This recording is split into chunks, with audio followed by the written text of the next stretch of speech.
Ya chicos, Eric ya.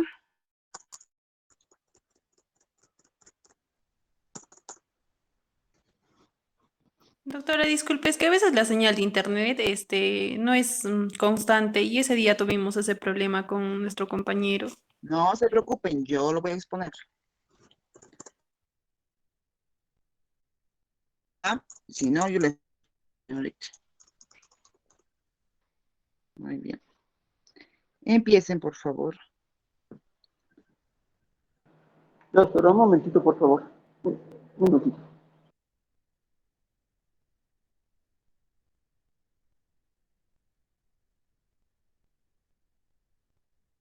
Bueno, comenzando con la exposición. eh,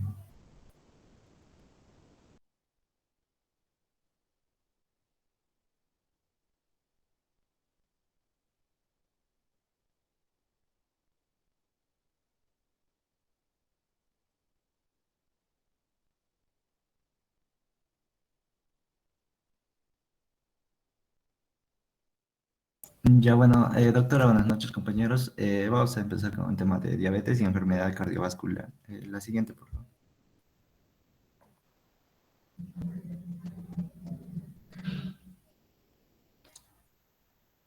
La siguiente, por favor. No. Vamos a ver que todos los pacientes que presenten diabetes van a ya de por sí presentar un riesgo cardiovascular alto o muy alto. Vamos a ver que van a existir factores cardiovasculares ya que nos van a predisponer, como son la presencia, ¿no?, de la hipertensión, la hipercolesterolemia y el hábito tabaco, si es de lo presente el paciente, ¿no?, que nos van a ser predictores útiles en lo que es en la mortalidad y morbilidad y mortalidad cardiovascular y renal, ¿no? Su control también se va a reducir en los eventos clínicos por estas enfermedades. Vamos a ver que la duración de la enfermedad y tanto el mal control glucémico y la presencia de las complicaciones microvasculares, como en este caso pueden ser la enfermedad renal con la proteinuria, aumentan lo que es el riesgo relativo de los eventos cardiovasculares, ¿no? Generalmente, este va a ser un mayor riesgo que se va a presentar en lo que son las mujeres, así como en edades, si este se presenta en edades tempranas, ¿no? También podemos ver que aún con glucemias por debajo del umbral para el diagnóstico de la diabetes, va a existir un riesgo de evento cardiovascular, el cual va a aumentar con la concentración de glucosa, ¿no? La siguiente, por favor. En lo que es la estratificación misma del riesgo cardiovascular, vamos a ver que esta se puede estratificar en tres. Desde moderado riesgo, los cuales pueden presentar entre 1 y 4% de muerte por enfermedad cardiovascular, ¿no?, a lo que son los 10 años.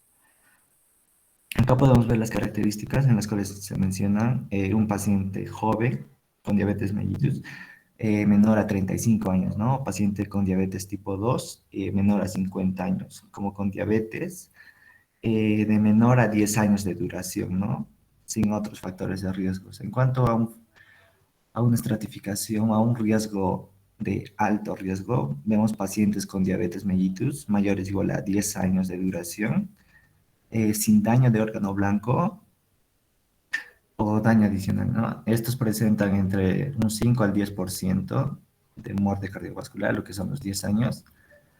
Y pacientes con un riesgo muy alto van a ser pacientes ya con una enfermedad cardiovascular establecida, como también la presencia de daño de órgano blanco o lo que es una diabetes mellitus tipo 1 de larga duración, no mayor a 20 años, como también la presencia de factores de riesgo, ¿no?, mayores, que pueden ser la proteinuria, una disfunción renal, ¿no?, definida por un filtrado glomerular menor a 30 mililitros por minuto. Vamos a ver que también los pacientes del sexo femenino no van a estar protegidos contra la enfermedad cardiovascular prematura ante la presencia de diabetes mellitus, a diferencia del observado en lo que es la población general, ¿no? La siguiente, por favor. En cuanto a la evaluación del riesgo cardiovascular, vemos que lo que es el uso de los biomarcadores, como son la proteína C reactiva, el fibrinógeno, la troponina de alta sensibilidad, no nos van a llegar, no tienen un valor clínico. Por otra parte, lo que es el electrocardiograma en reposo nos puede detectar, ¿no?, lo que es un falta de miocardio silente, que se puede presentar también alrededor del 4% de los pacientes con diabetes, lo que también se va a asociar, ¿no?, a un riesgo aumentado de eventos cardiovasculares y una mortalidad total en lo que son en hombres, pero no en las mujeres. En cuanto a los pacientes con diabetes mellitus tipo 1, también se puede observar lo que es, ¿no?, el aumento del intervalo AQT se va a asociar con una mayor mortalidad cardiovascular y el aumento de la frecuencia cardíaca en reposo también, ¿no? Nos hablan de un mayor riesgo de eventos cardiovascular tardío, tanto en diabetes tipo 1 como la de tipo 2. El ecocardiograma transtorácico nos habla de mm, nos va a servir para poder evaluar, ¿no?, las anomalías estructurales que se van a presentar a nivel cardíaco por el pasar del tiempo, ¿no? Nos pueden hablar de una hipertrofia ventricular, como también de una dilatación. La siguiente, por favor. Ya, bueno, en cuanto a la clasificación, vamos a ver que esta se puede dar de dos formas: una enfermedad microvascular, una afección microvascular, como también una afección macrovascular, ¿no? En la enfermedad microvascular nos habla de lo que es un engrosamiento de la membrana basal capilar, la cual nos va a afectar generalmente a lo que son una retinopatía diabética, lo que es una nefropatía, también lo que es una cardiomegalia, ¿no?, con insuficiencia cardíaca en pacientes diabéticos con arterias coronarias permeables. A nivel de lo que es la enfermedad macrovascular, se menciona lo que, bueno, la presencia de la formación de grado de una aterosclerosis por los mismos factores también que los pacientes presentan. Esto desencadena en lo que son, ¿no?, los infartos de miocardio, las embolias, una gangrena periférica en los pacientes diabéticos.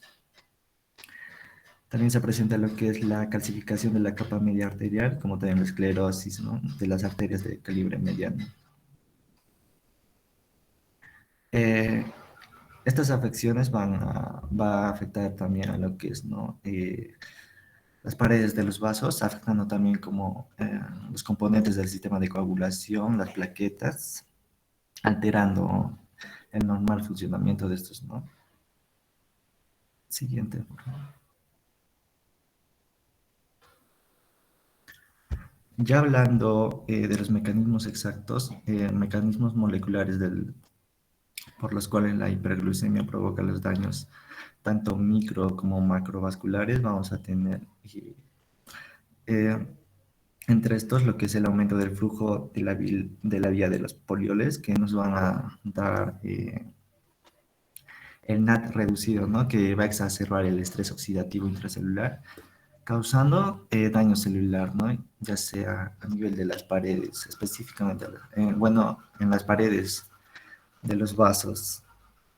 Por otra parte, tenemos lo que es el aumento de la formación de los productos finales de la glucación avanzada, los AG, que, bueno, estos productos finales, estos se pueden encontrar tanto a lo que es en nivel del plasma, como también a nivel intracelular, ¿no?, como también a nivel extracelular, especialmente en lo que son la pared arterial, lo que es el mesangio glomerular, las membranas basales glomerulares, los vasos capilares sanguíneos, ¿no?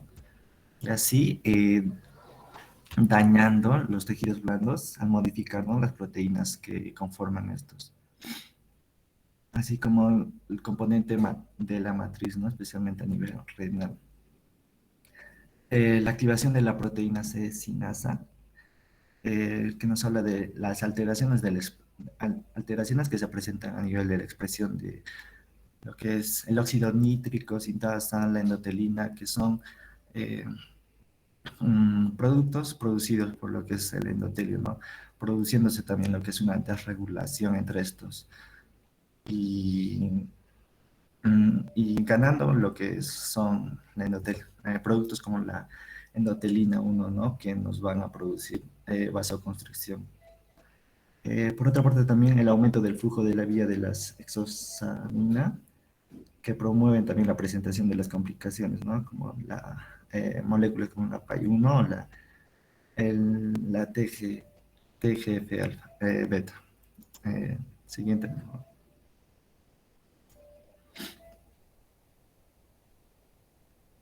En cuanto hablando del infarto de miocardio por diabetes, vamos a ver que este se puede dar por el producto de la acumulación de la glucosa, ¿no? Que posteriormente va a dañar los vasos sanguíneos, tanto arterias como venas, y va a acelerar el proceso de aterosclerosis, ¿no? Esto ha aumentado a lo que ya los pacientes presentan, ¿no? Como son un estilo de vida sedentario y la presencia también de obesidad, ¿no? Por lo general. Esto va a aumentar lo que es el riesgo de padecer enfermedad cardiovascular, lo que es la angina, el infarto agudo de miocardio y la muerte cardíaca súbita, ¿no? El infarto de miocardio va a ser entre 3 a 5 veces más común en pacientes diabéticos por los factores que ya se mencionó. Va a ser la principal causa de muerte, ¿no? Entre los países con diabetes tipo 2 y, bueno, en menor medida los de tipo 1, ¿no? Las mujeres diabéticas van a perder lo que es la protección en contra de los infartos de miocardio que se encuentran presentes durante su edad fértil, al presentar lo que es una diabetes. Siguiente.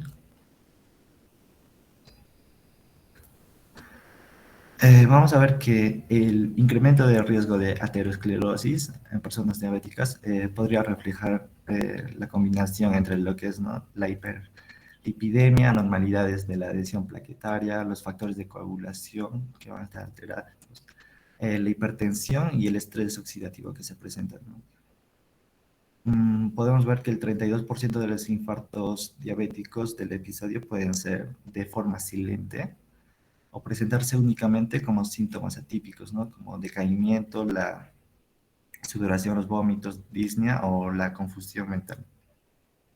Siguiente, por favor. Ya para lo que es la disminución del riesgo, se deben tomar medidas dirigidas a mantener lo que son los marcadores básicos de salud, ¿no? Dentro de estos tenemos lo que son un nivel de hemoglobina glicosilada controlada, una presión arterial también que debe ser controlada y tanto lo que es el colesterol, ¿no?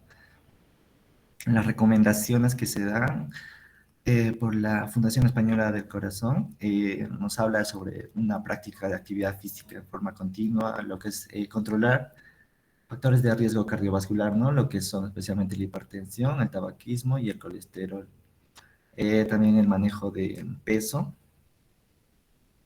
el control de la glucemia, que va a ser muy importante, como también la identificación precoz de diabetes con enfermedad cardiovascular, ¿no? Especialmente para ver si existe ya daño de órgano blanco. En lo que es el manejo de la presión arterial, nos hablan de valores menores a 130/80 y objetivos de control, ¿no? De HDL como del LDL. En cuanto de un HDL, se sugiere tener niveles mayores a 50 miligramos por decilitro, ¿no? Es la siguiente, por favor.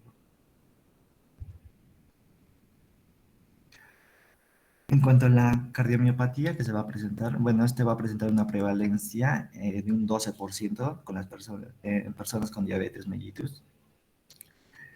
Y este va a presentar, va a progresar lo que es, ¿no?, el desarrollo de una insuficiencia cardíaca.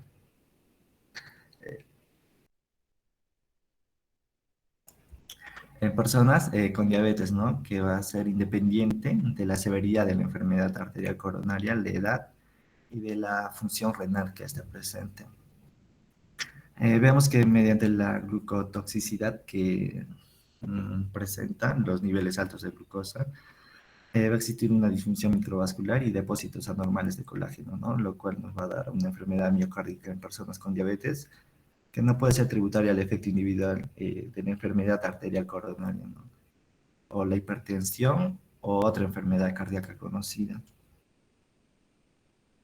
Vemos que tanto la diabetes tipo 1 como la 2 pues, se va a asociar al incremento, ¿no?, de la masa del ventrículo izquierdo y del grosor parietal y a la reducción de la función sistólica.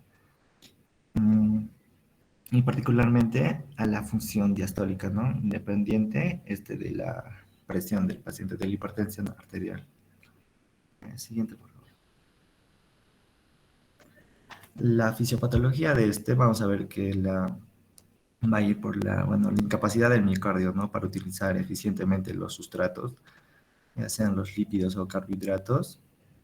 Vamos a ver que esta tiene presenta una flexibilidad metabólica, ¿no?, la cual va a incrementar o va a decaer, mejor dicho, en completo a la oxidación de los ácidos grasos, ¿no?, y en producción de los aldehídos y especies reactivas de oxígeno. Vemos que los niveles altos de glucosa y de los lípidos van a tener como consecuencia el aumento del estrés oxidativo, un manejo defectuoso del calcio, la alteración de la función mitocondrial, inflamación y posterior fibrosis, ¿no?, de lo que es el tejido. Por otra parte, vemos que vamos a tener lo que es la activación del sistema renina-angiotensina-aldosterona, que va a contribuir a una matriz más rígida, ¿no?, con hipertrofia y fibrosis y formación de productos finales de la glicosidación avanzada. La siguiente, por favor. El diagnóstico, bueno, se va a establecer, está en una persona con diabetes que va a demostrar una disfunción ventricular, ¿no?, que va a ser sintomática como también asintomática, no atribuible a otra enfermedad cardíaca relevante, ¿no? En el cuadro podemos observar la clasificación, los estadios de la cardiomiopatía diabética, en la cual nos habla, podemos tener ítems como son el metabolismo, ya sea asintomático, clase 2, clase 2, 3 o la clase 3, 4, ¿no? También lo que es valores al examen ecocardiográfico o como también a la presencia de lo que son las comorbilidades asociadas a diabetes. La siguiente, por favor. En cuanto a la hipertensión arterial, vamos a ver que el 70% de los pacientes con diabetes mellitus va a ser posible encontrar lo que es una hipertensión arterial, ya sea por el mismo estilo de vida del paciente, ¿no?, y los factores que tiene, como son la obesidad y el sedentarismo, como también el tabaquismo. Y es así que esta coexistencia de entidades nos va a favorecer la aparición de enfermedad micro y macrovascular, ¿no?, más precoz y severa, y la presencia de hipertensión arterial. Se recomienda o se menciona que la reducción de la presión arterial sistólica menor a 140 en cuanto a la sistólica y menor a 90 en la diastólica, nos va a reducir el riesgo de sufrir un accidente cerebrovascular, ¿no?, como también eventos coronarios y enfermedad renal. Si el paciente tolera, los objetivos van a ser menores a 130, y especialmente si hay antecedentes de que el paciente haya sufrido un ACV, ¿no? En pacientes mayores de 65 años nos hablan de una presión arterial sistólica, debería mantenerse entre lo que es 130 y los 140. Siguiente, por favor.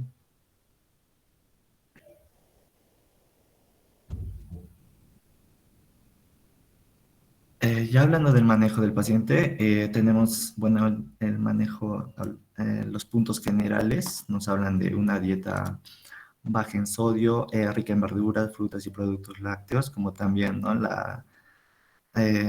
aumentar lo que son la actividad de ejercicios aeróbicos. Y nos hablan de que junto a esto nos pueden ayudar a reducir lo que es, ¿no?, la presión arterial sistólica en 7 milímetros de mercurio y reducir la presión arterial diastólica en 5 milímetros de mercurio, ¿no? Y también la reducción del peso va a ser muy beneficiosa para el paciente, una reducción entre el 5 y el 10% del peso corporal. nos ayuda a una reducción de 5 milímetros de mercurio, ¿no? En cuanto a la presión arterial sistólica y diastólica. Ya el tratamiento farmacológico se habla que si durante la consulta la presión arterial se mantiene mayor a 140 en cuanto a la sistólica y la diastólica mayor a 90, nos indica, ¿no? Iniciar el tratamiento farmacológico, este ya sea con yecas o aras, más un bloqueador de canales de calcio o un diurético, ¿no? Especialmente si el paciente presenta lo que es microalbuminuria o hipertrofia del ventrículo izquierdo, ¿no? O ambos. No se va a recomendar el uso de beta bloqueadores, ya que estos tienden a elevar la glucemia. Gracias.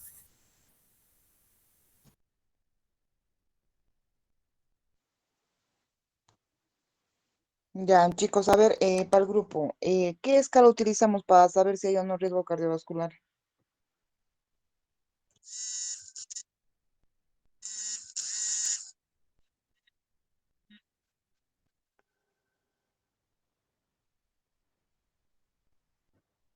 Doctora, ¿podríamos usar la escala de Framingham? De ahí, ¿por qué no la han colocado a la escala? O me he pasado? ¿Han colocado? No, doctora. Ya, ¿qué escala más se puede utilizar?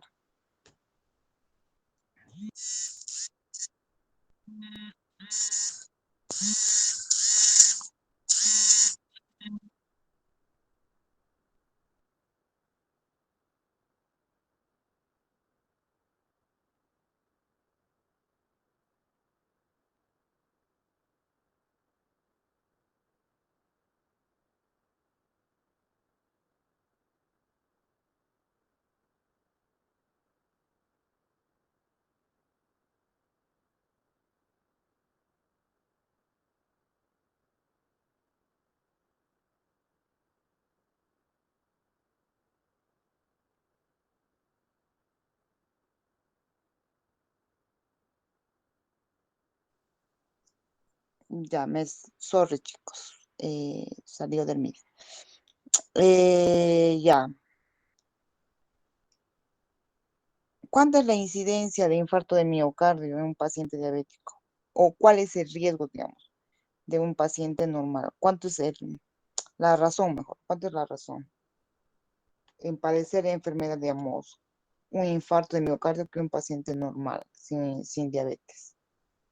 Doctora, es de 3 a 5 veces mayor, se ¿De triplica. 3 o 5? ¿Cómo es? Es 3 o 5. de 3 a 5 dice la literatura. O sea, se Ajá. puede triplicar y Triplicar o quintuplicar. ¿Y de qué depende si se quintuplica o se triplica? Doctora, del tiempo. Porque en algún momento se dice que un porcentaje, más o menos disculpe, en 10 años el 8% va a llegar a tener un evento cardiovascular en los próximos 10 años. Ya, es el doble, ¿ya? Vamos, un paciente con diabetes tiene riesgo del doble de un paciente. Y si este paciente presenta más comorbilidad, el riesgo es mayor, ¿ya? El riesgo es mayor. ¿Por qué es importante saber esto de la enfermedad cardiovascular? Porque sabemos que hay alteración, digamos, en la sensibilidad de un paciente. O cuando ustedes tengan la oportunidad o han llevado cardio, el dolor de un infarto es insoportable. Y cuando ustedes ven al paciente, el paciente está que quiere morirse. Es un dolor inminente, horrible. Entonces, bueno, eso también va a depender de la extensión del infarto, ¿no? En un paciente cuando diabético está alterado esto, porque hay neuropatía y puede haber neuropatía autonómica. Entonces, lo que pasa, no sé, el paciente puede tener un infarto silente sin darse cuenta, ¿ya? Entonces, es por eso que la evaluación por cardiología tiene que ser una vez al año, al igual que la evaluación mínima por oftalmología, ¿no? Una vez al año. Y ver si este paciente o no, este paciente ha tenido perdón, tiene cardiopatía isquémica, ha tenido cardiopatía isquémica. Bueno, y el cardiólogo ya da la evaluación, cuál es el manejo a seguir. Lo ideal ya es que estos pacientes pasen por el cardiólogo y también pasen, digamos, aparte del EKG, pase por un ecocardiograma para ver cómo está la estructura del corazón. ¿Ya? Es muy importante eso. Y ahí vamos a estar tranquilos y decir, este señor le está yendo muy bien. Ya el solo tener, incluso menciona la diabetes, ya es un estado de insuficiencia, preinsuficiencia le llama ahora, insuficiencia cardíaca. No es que tenga insuficiencia cardíaca, le dicen en la nueva guía que ha aparecido. Entonces, es muy importante eso. ¿Ya? Entonces, todo paciente tiene que tener esa evaluación. Ya. Y bueno, hay la escala, los compañeros no lo han presentado, que es la escala de Framingham, ya, en el cual me dice cuál es el riesgo cardiovascular en 10 años, qué tengo que hacer y cómo tengo que hacer manejo de acuerdo a esa escala. ¿Alguna pregunta?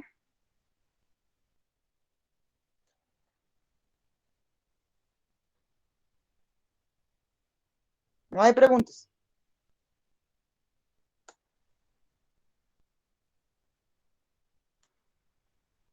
Entonces yo voy a preguntar. ¿Cuánto es para el grupo, cuánto es la presión que debe tener un paciente diabético como control?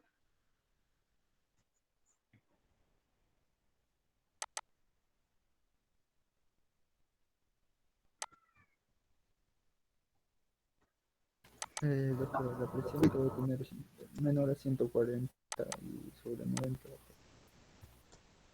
No. Otra. Conste que su nota estoy evaluando. Doctora, menor a 160 sobre ¿Ciento cuánto? 160 sobre 100, lo ideal. No.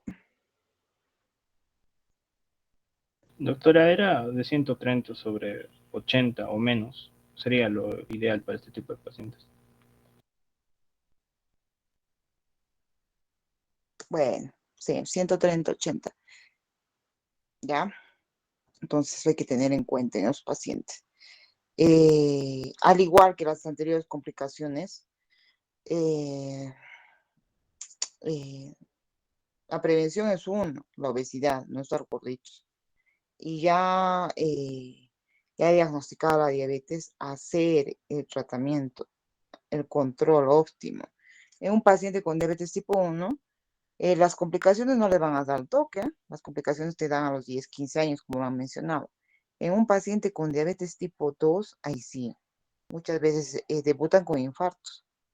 Es por eso el control. Si uno ya tiene factores de riesgo para hacer diabetes, no está de más que te hagas pues una glucosa o te hagas un perfil tiroideo, perdón, un perfil lipídico. No está de más. Muchos ni siquiera no se hacen pues ni eso. Y ya debutan con insuficiencias cardíacas o infartos de miocardio debido a la diabetes. Última pregunta, ¿qué medicamento antidiabético oral tiene protección cardiovascular?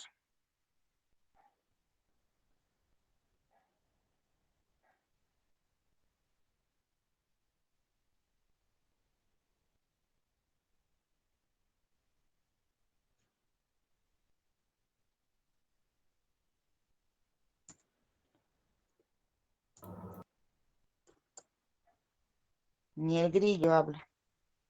Bueno, ya. Ya chicos, muy bien. Eh, Estoy buscando mis diapositivas un ratito. El examen es el 25 de septiembre, ¿ya? Generalmente dan a las 10 de la noche. Son 35 preguntas. No, son 30 preguntas para 45 minutos, si no me equivoco. Pero eso ya les voy a decir unos días antes. ¿Alguna pregunta en cuanto al examen? Doctora, buenas noches. ¿Alguna pregunta en cuanto al examen?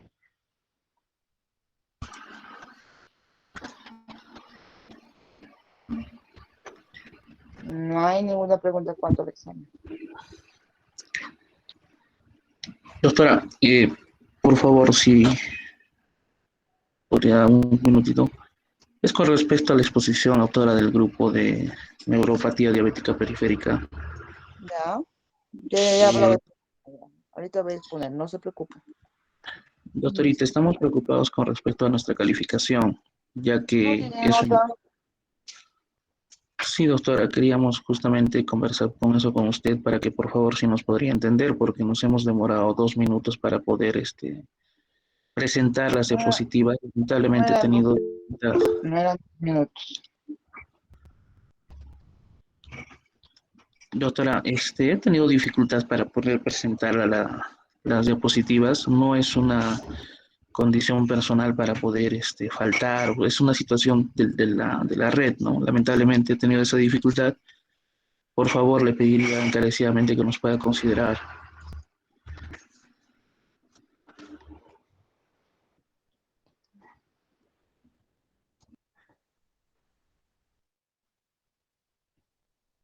No han sido 2 minutos. Peor todavía si miente.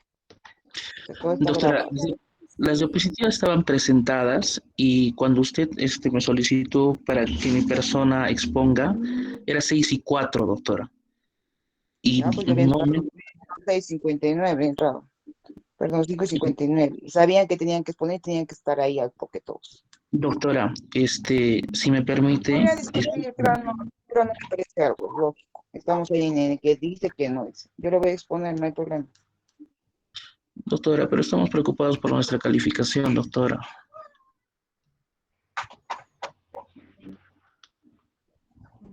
Doctora, de igual forma, todos los compañeros, o bueno, todos los trabajos de todos los grupos se han enviado con un día de anticipación a la clase. Entonces, más que nada ha Y sido el problema de la red de mi compañero. lo que he dicho yo, y vamos a empezar ese día 6 en punto, les dije, ¿sí o no? En la clase anterior. Es que ustedes tienen que ser responsables.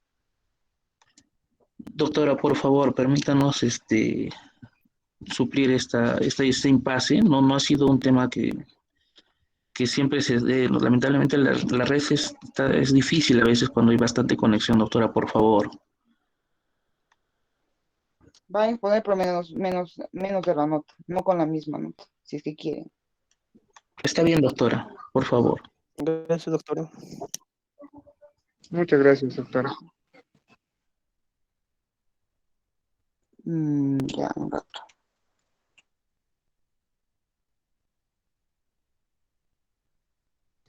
¿Puedo presentarlo, doctora? No, tú no vas a exponer. El que va a exponer Mónica Caguantico y el que va a pasar las diapositivas va a ser Adolfo Acete. Ya, doctora, ahora lo comparto.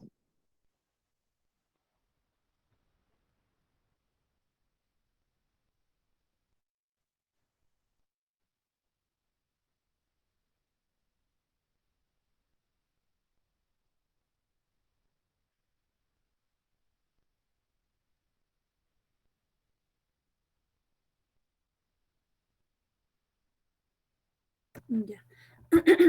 Doctora, buenas noches, compañeros todos. En esta ocasión vamos a presentarles el tema de neuropatía periférica diabética. Siguiente, por favor.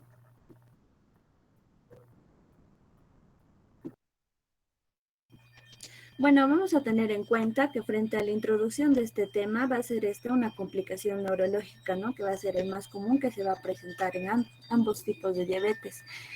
Que se va a considerar más que todo en lo que es un 50% de los pacientes que van a llegar a presentar el diabetes tipo 2, en el que se va a ver con mayor afectación. También se va a llegar a desarrollar de manera lenta y se va a ver que va a empeorar con respecto a que pase el tiempo.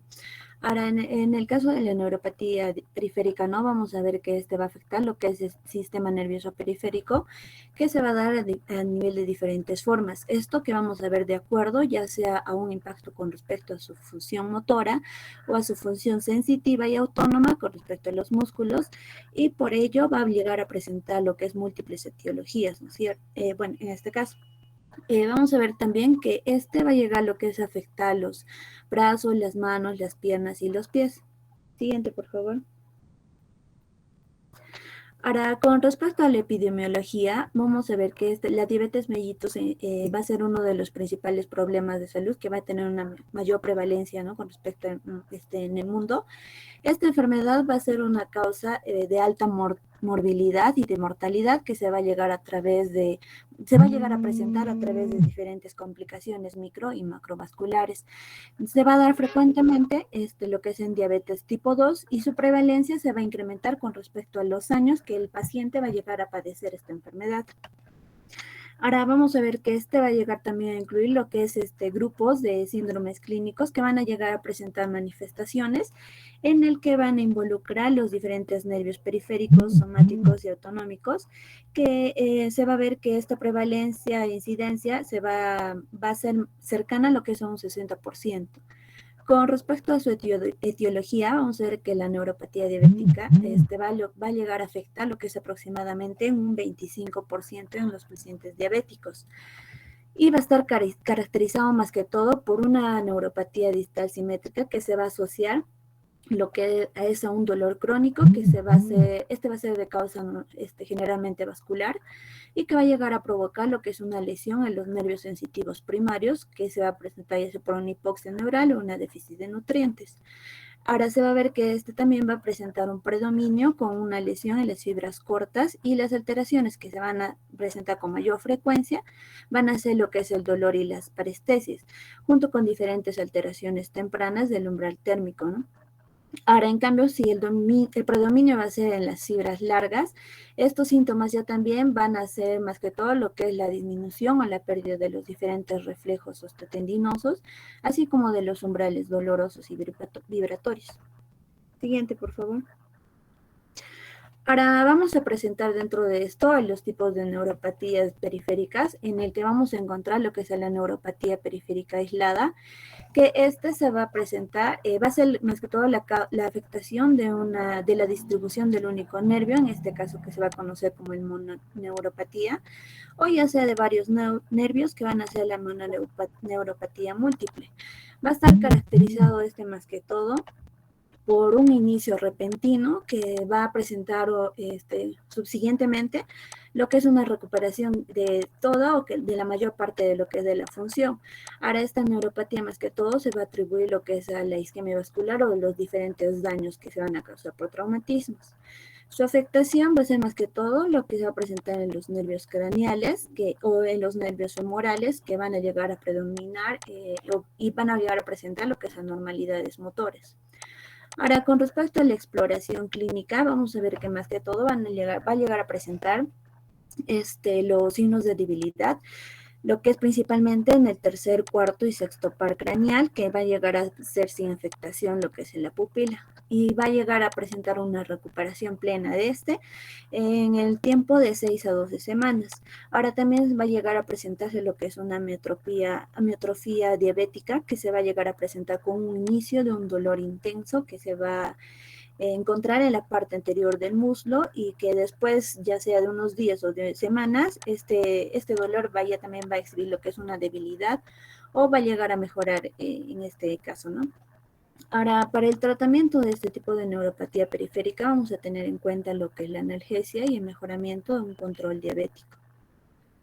Siguiente, por favor. Otro de los tipos que vamos a encontrar van a ser la polineuropatía distal simétrica, que más que todo se va a presentar por una pérdida de una función que se va a dar en un patrón de medio y guante que se va a deber a un proceso neuropático axonal. Ahora, con respecto a lo que es esta demora que se va a llegar a presentar en la conducción nerviosa, vamos a ver que va a ser tanto de tipo sensorial y de tipo motor. Con respecto al sensorial, vamos a ver que va a ser bilateral, va a ser simétrico y va a estar asociado más que todo lo que es al cargamiento de la percepción de las vibraciones y de la temperatura.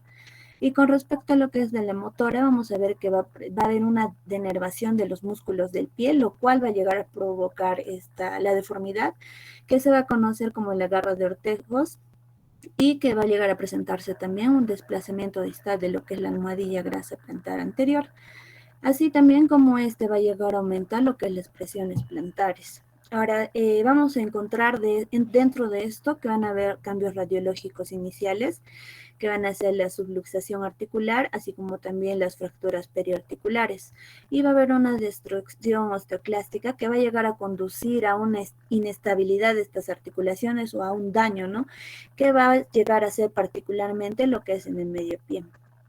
Ahora se va a presentar también lo que es una disminución del umbral del dolor, así como presiones que van a ser anormalmente elevadas en el pie y que van a ser a causa de un estrés, ¿no? Lo cual van a llegar a dar una formación de callos y ulceraciones en las áreas que van a llegar a presentar esta alta presión, así como en las cabezas metatarsianas. Vamos a ver que en esto encontramos lo que es la artropatía de Charcot, que se conoce, ¿no?, como el pie de Charcot, que se va a presentar en fase aguda, y el cual se llega a iniciar con una inflamación y dolor que va a llegar a conducir lo que es una deformidad mecedora y también a llegar a presentar diferentes ulceraciones. Siguiente, por favor. Otro tipo que encontramos es la neuropatía diabética dolorosa. Esta va a ser una complicación frecuente de lo que es dentro de la diabetes mellitus, ¿no? Y que va a llegar a producir se va a llegar a producir como consecuencia de lo que es una disminución ya también de los nervios periféricos. Este se va a llegar a manifestar con una aparición de un tipo específico que llega a presentar un dolor neuropático, el cual va a llegar a provocar un gran sufrimiento para el paciente. Ahora, la hipersensibilidad al tacto ligero, también que se va a llegar a presentar y que en ocasiones va a ser un dolor ardoso intenso, que particularmente se llega a presentar lo que es en la noche y puede llegar a volverse, puede llegar a afectar emocionalmente, ¿no?, a lo que es el paciente. Ahora, para este tipo de neuropatía diabética dolorosa, se recomienda darle al paciente lo que es la amitriptilina de 25 a 75 miligramos, que se va a llegar a darle al acostarse. Y se dice que va a llegar a presentar un alivio gracias a dentro de lo que es las 48 a las 72 horas. Siguiente, por favor. Ahora encontramos también lo que es la caquexia neuropática diabética, el cual va a ser un síndrome que se va a caracterizar más que todo por una neuropatía periférica simétrica, que esta va a estar llegada a asociarse lo que es a las profundas pérdidas de peso más que todo, ¿no? En la clínica, como se dice en la introducción, bueno, en su teoría, va a estar más que todo formada por lo que es la pérdida de peso y se va a llegar a presentar en un 60% de todo el peso corporal total. Ahora se van a llegar a presentar lo que es disestesias dolorosas, que van a llegar también a afectar lo que es las extremidades inferiores proximales, las manos o la parte inferior del tronco. Frente a este tipo de neuropatía vamos a encontrar que se le va a llegar a presentar el tratamiento que se va a dar con una insulina y con analgésicos. El pronóstico va a llegar a ser bueno y los pacientes van a llegar a recuperar el peso ideal, en este caso, con lo que es la resolución de los diferentes síntomas sensoriales dolorosos que se van a dar en el lapso de aproximadamente un año. Siguiente, por favor. Ahora, frente a las causas que vamos a encontrar en la neuropatía diabética periférica, vamos a ver más que todo que va a ser, se va a presentar lo que es en los pacientes que van a llegar a presentar una diabetes mal controlada, ¿no? Pero sin embargo a esto vamos a ver que también van a llegar a presentarse pacientes diabéticos que van a llegar a tener también un excelente control de su azúcar en la sangre, en este caso, pero pueden llegar a presentar, ¿no?, lo que es la neuropatía diabética. Ahora, vamos a ver que se va a dar a medida que va a llegar a progresar lo que es la neuropatía diabética periférica, el cual va a afectar varios nervios. Y estos nervios dañados, bueno, van a llegar a causar lo que los problemas que van a estimular lo que es la formación de las úlceras. Dentro de estas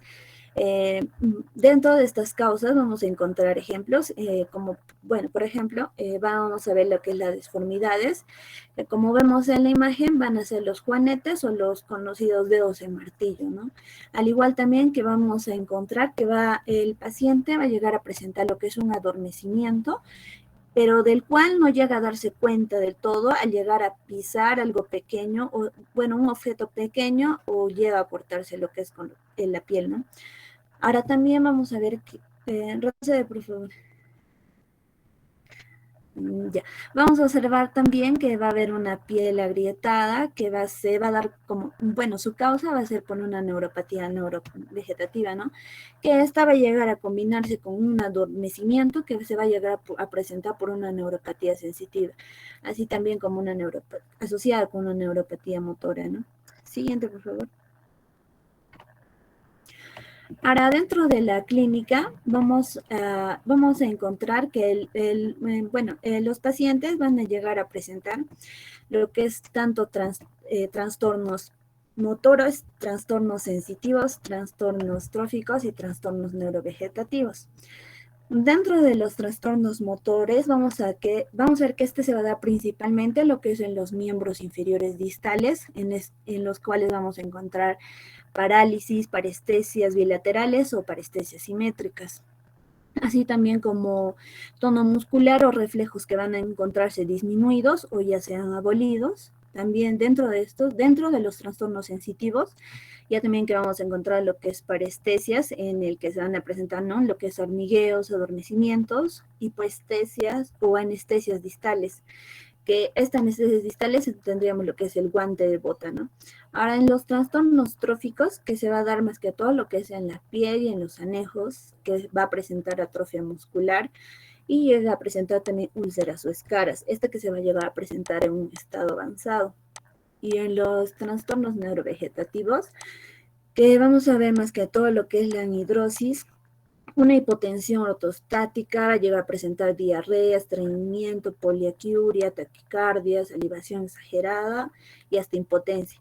Ahora también vamos a ver que en la tabla que se va a llegar a observar, se van a ver signos y síntomas tanto positivos y negativos frente a una neuropatía periférica.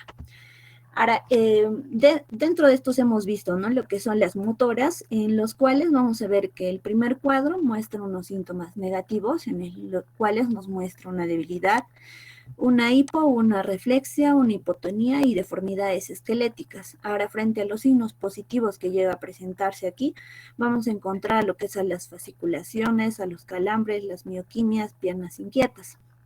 Ahora, con respecto a las sensitivas, en el caso de las fibras gruesas, vamos a ver que los síntomas negativos encontramos lo que es una disminución, sensibilidad vibratoria, táctil, también una hipoarreflexia y ataxia. Y con respecto a los síntomas positivos que llegan a presentarse parestesias o disestesias. Ahora, con respecto a las fibras finas dentro de estas sensitivas, vamos a encontrar dentro de los síntomas negativos una disminución de sensibilidad, ¿no?, ya sea algésica y térmica. Ahora, y con los síntomas positivos, que el más conocido o lo que más va a llegar a presentar el paciente va a ser un dolor urente o quemante, ¿no? Así también como un dolor paroxístico o lancinante. Y frente a unas polineuropatías autonómicas, dentro de los síntomas negativos vamos a encontrar lo que es una hipotensión ortostática, que va a ser el que se va a llegar a presentar con mayor frecuencia, al igual que una impotencia. Y dentro de eso también encontramos lo que es una disminución con respecto a la sudoración y también la retención urinaria. Y en los síntomas positivos que llega a presentar el paciente, vamos a ver que hay hipertensión y aumento de sudoración. Siguiente, por favor. Ahora, con respecto al diagnóstico, para poder hallar vamos a tener en cuenta que vamos a observar y vamos a obtener más que todo los datos con respecto a su historia clínica. Y teniendo en cuenta los síntomas del paciente, así también como realizar diferentes exámenes simples, ya sea de pie, de piernas, ¿no?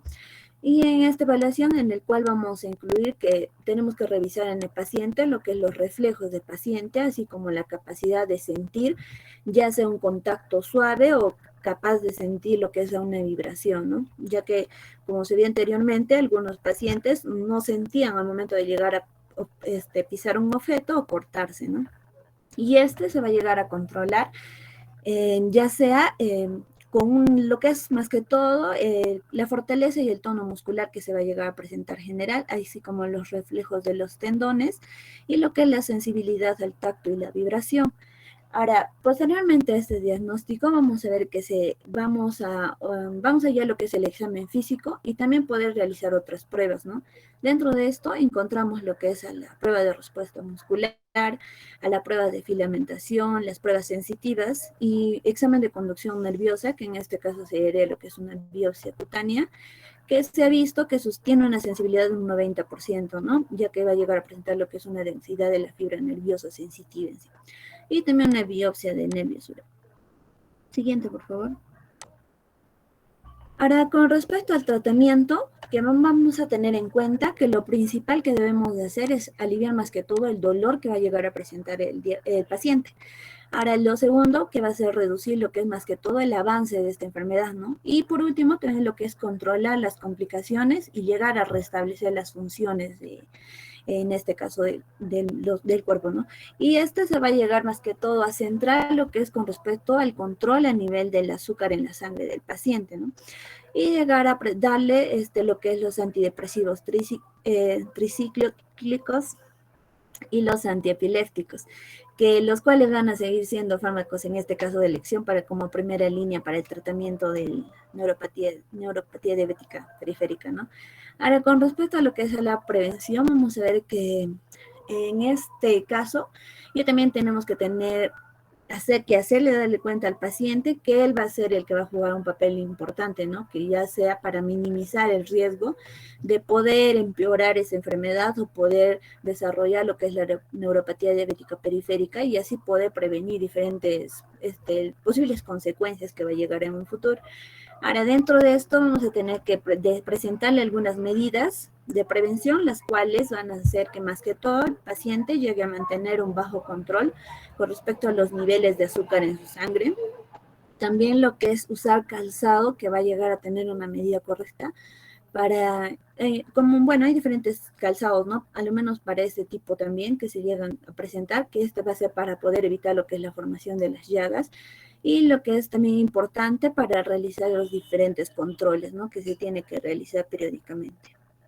Siguiente.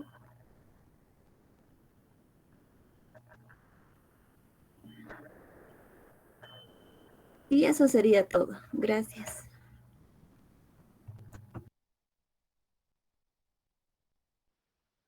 Ya.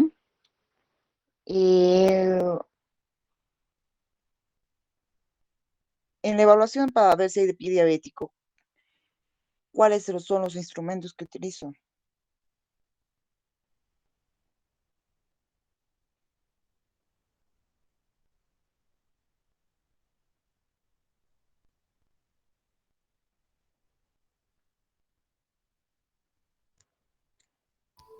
Doctorita, podemos usar la electromiografía, ¿no? Para registrar sobre todo la actividad eléctrica en los músculos y para detectar de esta forma también el daño en los nervios, ¿no? Que estaría presentando el paciente. Eso se realiza insertando una aguja para medir sobre todo la actividad eléctrica y se va a ver, ¿no? Cuando el músculo va a llegar a contraerse. Ya, eso lo va a hacer el neurólogo. Ya, ¿qué otro eso? Eso lo va a hacer el neurólogo. ¿Qué También otros podemos instrumentos utilizan? usar el diapasón, doctorita, porque como el paciente vamos a tener que llegarle a realizar lo que es va a sentir en las vibraciones, entonces el diapasón también se usaría. Ya, el diapasón, ¿qué fibras me evalúa? ¿Cortas, largas?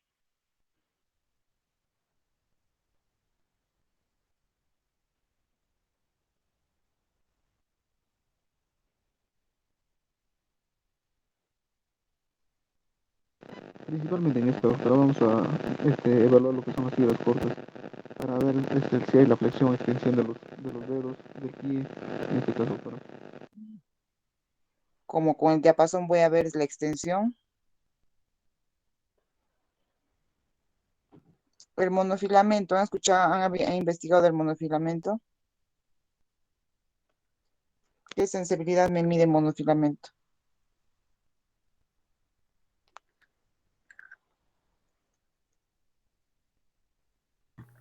Nada. Doctorita, el monofilamento es ese objeto que tiene varias agujas, si no me equivoco. Te has equivocado. Te has equivocado. ¿Qué me evalúa el monofilamento? No tiene agujas. Doctora, el monofilamento nos va a evaluar por lo que es la sensibilidad táctil, así como es la sensibilidad, Táctil. la vibración, doctora. Vibración en el monofilamento. Ay, ya. Ah. Tratamiento. ¿Con qué empiezo el tratamiento de una neuropatía?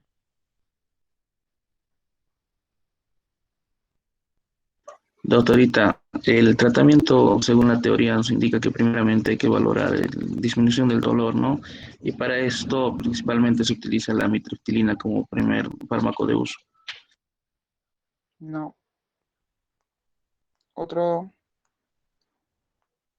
opinión? Doctora, se debe reducir, ¿no?, el avance de la enfermedad y también se le tiene que aliviar el dolor al paciente, ya que esta neuropatía llega a ser incapacitante para lo que es el paciente. Y Ya. ¿Con qué empiezo? Con el control de la glucemia, doctora. Y eso es uno, ya. Pero ¿cómo la escala de dolor? ¿Con qué medicamento empiezo? ¿Con qué grupo de medicamentos empiezo? Metformina, doctora. Metformina. Ustedes están perdidos. Se utiliza para el dolor.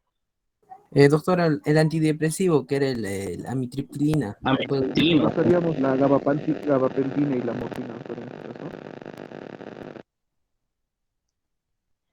No.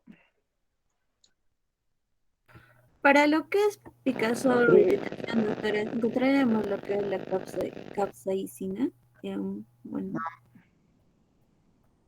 ¿Qué cosa han hecho ustedes? Lo primero que se empieza, puedes empezar con AINES. Sí, gabalina, doctora. Primero puedes empezar con AINES, ya. El paciente viene y el dolor de la neuropatía es característico. El paciente viene ya, con te dice, ¿sabe qué, doctora? Me duele mi pierna, me arde, me quema y no me deja caminar, te dice. Y tú tienes que ver si eso es neuropatía, si es una neuropatía isquémica o es una neuropatía periférica, ¿ya? Entonces, tú tienes que valorar eso, porque cuando es una neuropatía isquémica, el dolor es diferente, hay claudicación intermitente. ¿Cómo es la claudicación intermitente? ¿A qué se refiere, niños del grupo? Que no he escuchado quién ha hablado de eso. Doctora, es un dolor o calambre cuando el paciente va a referir cuando está caminando y cede cuando reposa, doctora. ¿A qué se refiere con claudicación intermitente? Igualito puede ser en la neuropatía diabética. Va a tener como causa, doctora, el flujo sanguíneo insuficiente, ¿no? A los músculos. ¿Ya cómo se clasifica?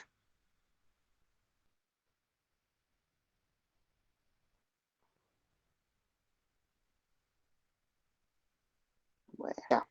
Entonces, hay eso, ya la neuropatía se divide la claudicación intermitente, que es por una una isquemia vascular, digamos, bueno, que puede ser por aterosclerosis. Este paciente se clasifica de acuerdo, digamos, a lo que pueda de lo que pueda caminar el paciente, la distancia que pueda caminar el paciente. Entonces, hay pacientes que pueden caminar más de 3 kilómetros, 1 kilómetro y normal. Pero hay pacientes que caminan 1 cuadra y duele. O hay pacientes que están al reposo y les duele. ¿Ya? Entonces, hay que saber diferenciar eso. Si es una neuropatía periférica o es una neuropatía con claudicación intermedia, perdón, isquémica. Entonces, en la isquémica, perdón, en la neuropatía periférica, el dolor crónico es característico. Es un dolor urente, es un dolor que arde como electricidad hacia el paciente, diga. El paciente dice, y que en las noches es imposible dormir. Hay otros pacientes que digamos, les duele o tienen las características de ese dolor, pero en las noches duermen tranquilo, concilian el sueño. En cambio, en una neuropatía, no concilia. Entonces, lo primero que empezamos es con AINES. puedes darle puedes darle naproxeno, puedes darle diclofenaco, ¿ya? Si con esto no mejora, y ahí entras a los antiepilépticos, ¿ya? Puedes utilizar lo que es la gabapentina. Ojo, la gabapentina no solamente es para epilepsia. Cuando ustedes vean a pacientes y el paciente está con diabetes y toma gabapentina, déjale con su gabapentina y no le digas esto es para la epilepsia.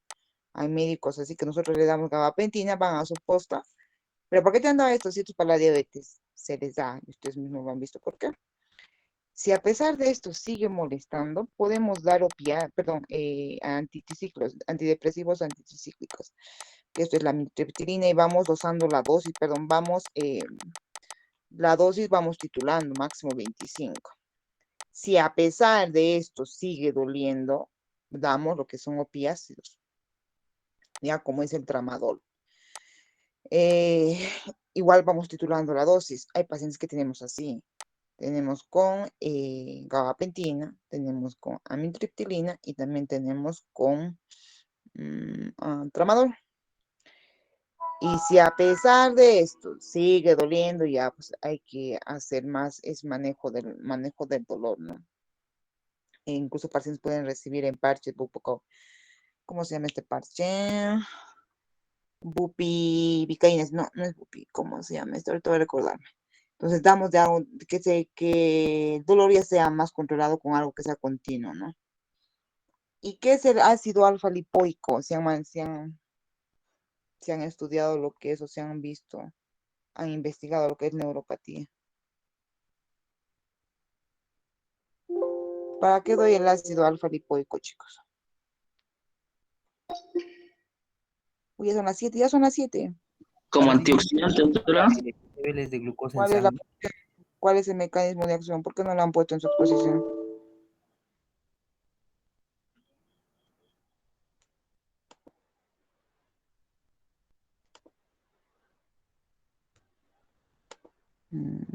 Se utiliza más para gluconeogénesis, doctora, me parece, para conversión. El ácido alfa-lipoico me va a ayudar a la gluconeogenesis, a la formación de glucosa. No, doctora, no, estoy confundido, disculpen. Doctor, en este caso se va a usarse para disminuir el riesgo de los daños oxidativos. Esta va a actuar como un antioxidante y regenerando otros antioxidantes que nos van a ayudar en este caso con los pacientes. Va a disminuir también a la vez. ¿De ahí cómo le doy?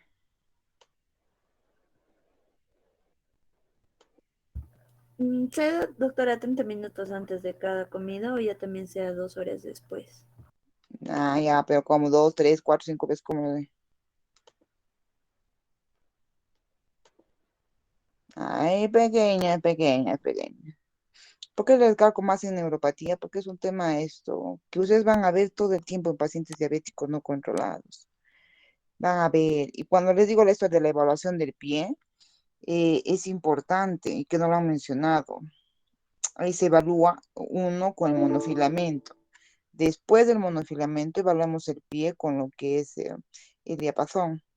Después del diapasón evaluamos la temperatura, sea con termómetro, si no podemos evaluar digamos, con un instrumento que esté frío o caliente. Y hacemos a pacientes, hacemos evaluar.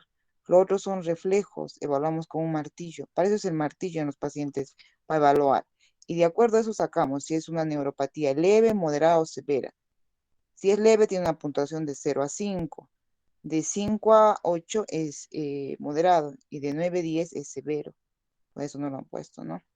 Y también evaluamos los pulsos, para ver si se puede hacer una neuropatía isquémica, si hay pulso pedio o si hay pulso tibial posterior.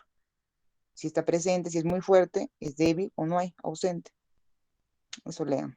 ¿Ya? Pues chicos, ya tienen clase. Nos vemos el día martes para la siguiente clase. Ya vamos a empezar con tiroides. El examen es el 25.